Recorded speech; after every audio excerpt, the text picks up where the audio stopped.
Hey guys, and welcome to a new video here on Phloshop. My name is Joseph. In today's video, we're doing a follow-up to my previous video. If you missed that, you can click the link in the card to watch it. Basically, it was a black monochromatic theme shoot, but today's video is going to be based on red as a dominating color. Another difference is that we built a very simple set for the previous video, but in this, we are just using a simple paper backdrop and rather adding all of the aesthetics and character to the image through styling. A little bit more about the color before we proceed. So we decided to go red on this shoot, and a strong color that we knew would contrast against red was black. So we chose a dark skin model to do the shoot with because black is powerful, is sophisticated, and can be very edgy. On the other hand, red signifies passion, importance, and also helps draw attention. So immediately you see these images, you're drawn to them. But we didn't stop there. We added some accessories to the model which had gold in them just to signify the richness and diversity in our culture, land, and people. The general idea, however, was to make the subject look like a goddess, and so the styling choice was in that direction. We know our hair is our crown, so we decided to let our model have this large afro and added a little crown in there to signify that. But let me know how you would interpret these images. You know, art is subjective, so just let me know what you feel or think when you see these images in the comment box below. Before I move on into the camera gear and lighting, I want to take a little time to remind you guys to check out my digital store. It's linked down below. I have a lot of freebies in there and also some melanin skin tone LUTs, creative LUTs, and some presets as well. If you want access to raw files to practice your retouching skills on, then join my Patreon, also linked below. It's for $7 a month. You have access to fresh raw files every week for a month. Okay, so moving on to the camera equipment and lighting setup. I use my Canon 5D Mark IV and my Sigma 2040-70 art lens. I also used a 2-light setup for this shoot, so let's go over the details. First of all, I knew the image had plenty of color contrast and texture in the image, especially in the way the fabric was draped around the subject. So if I used a small light source for the main light, there would have been an increase in the overall contrast due to additional contrast of light. By that I mean my shadows will be very dark and my highlights will be specular. I felt this would create a cumbersome image to look at, so my approach was to go with a bigger modifier to create a softer transition of light and shadow across the frame. I added a rim light opposite my main light, and this time I used a smaller 25-inch voltage for that because I wanted to concentrate the lights just around where her hair was and a little bit off her shoulders. I'll leave you guys to enjoy some B-roll of the shoot to see how everything came to play.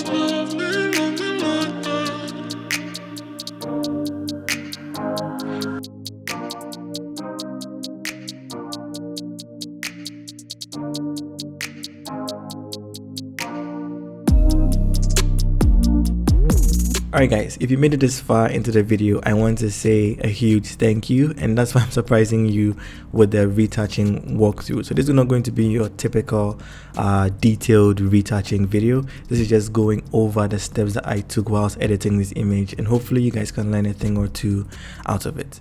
Alright, so I'm going to zoom into her face since that is where we're going to be tackling first, and the first layer that you can see here is labeled healing, and that is where I did a lot of the healing, and I'm hoping you guys can see perfectly well all that I did. So in here you can see I removed a lot of the skin imperfections, including the lines or the hairs that were running across her face. If I zoom into this area, for example, if I do it before and after, you can see that we did a lot of the healing on this layer, and already the image is looking clean.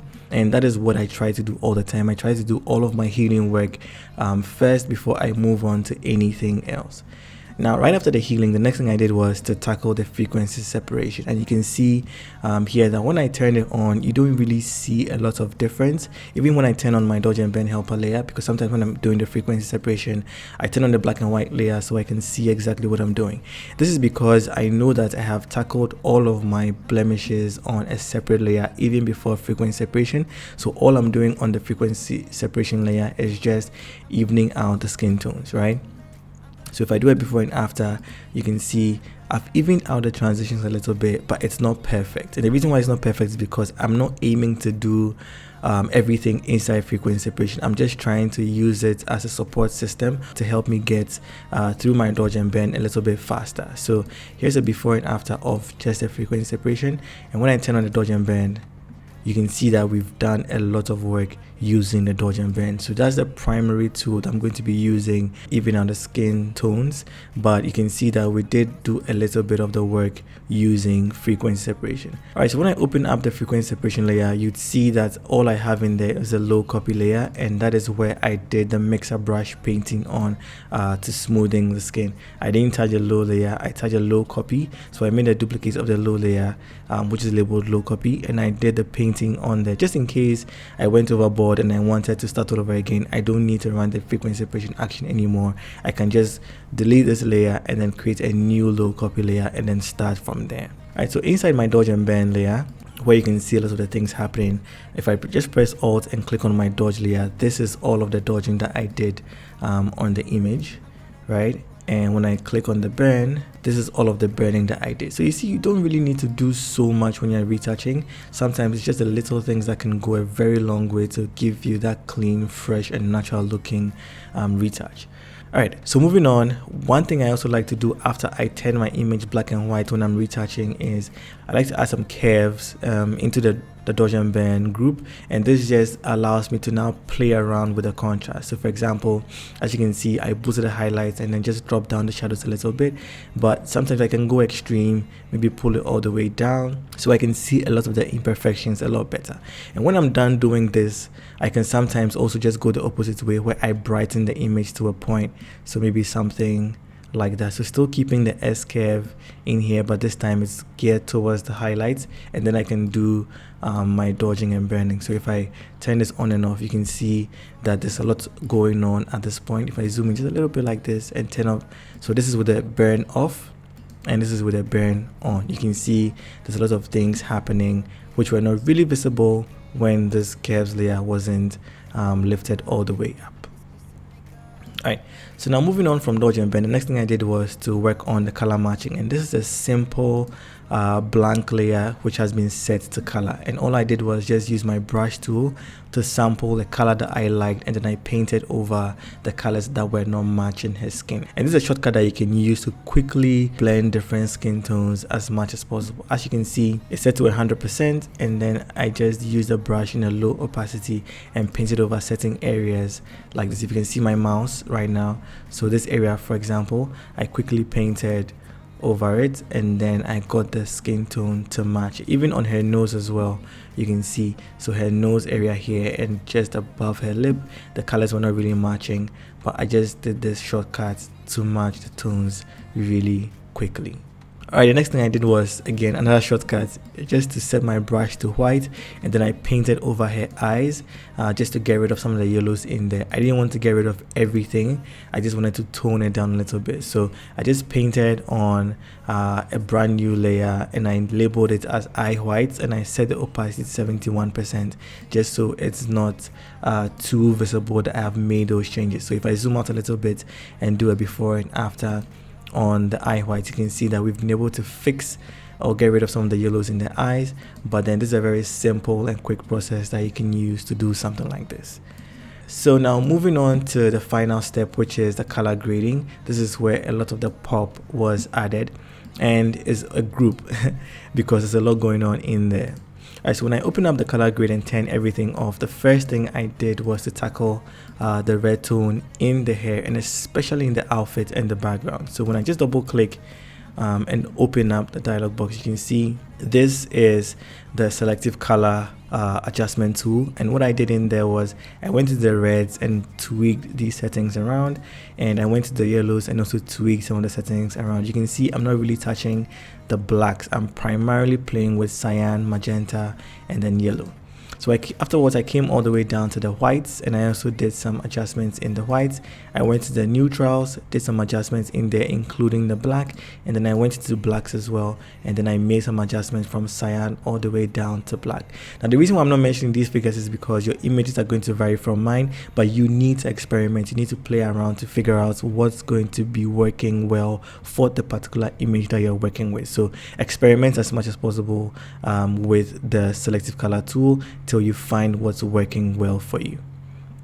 So afterwards I wanted to boost the contrast a little bit, and what I did was, instead of using the curves tool, I rather use a gradient map. So with the gradient map tool, what I did was I just selected a black and white. So there's so many options here, and then what I did was I just changed the blending mode of that contrast layer to soft light. So immediately you create a new layer, it's always set to normal. So when I change it to normal and move it all the way to 100%, this is how it looks like. But what I did was I set the percentage to 9%, just so it's a very faint effect, but then it's still present. And then I changed it from normal to soft light.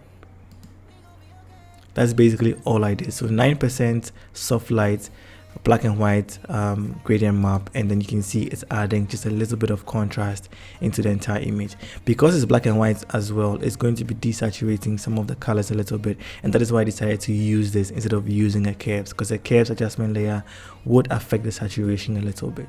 The next thing I did was now to apply my skin tone LUTs, and this particular LUT is going to be the Phloshop LUT. It's my favorite amongst all the LUTs I created. It's found in the melanin skin tone LUT. So if you don't have that, you can go onto my website and then buy the melanin skin tone LUTs, and you can see that has done a lot of the work for me. So this is the before and this is the after. You can see I didn't even have to use the LUT at 100%. Currently it's at 43%. So when I drag it all the way to 100, you can see it's a very strong effect, and I love it. It sucks away all the yellow present in your melanin skin tone images, and this time it was too strong for me, so I just set it to 43. So I'm gonna type in 43 right there and do a before and after. You can see that it is present and is doing its job by enhancing the melanin skin tone a lot.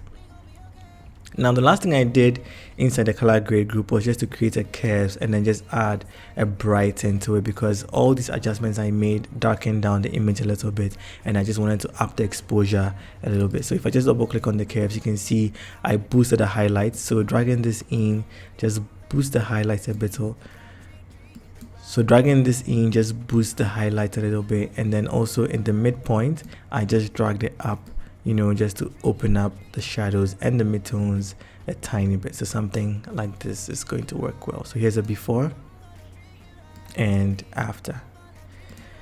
So this pretty much sums up all of the retouching that I did. So I'm going to group everything into one group.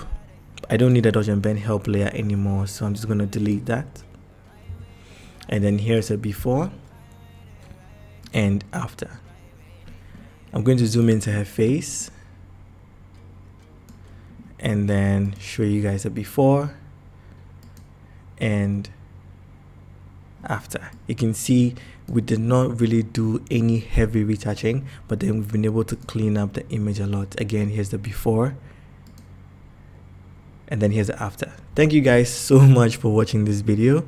Let me move on back to the studio shoot for Joseph to sign out.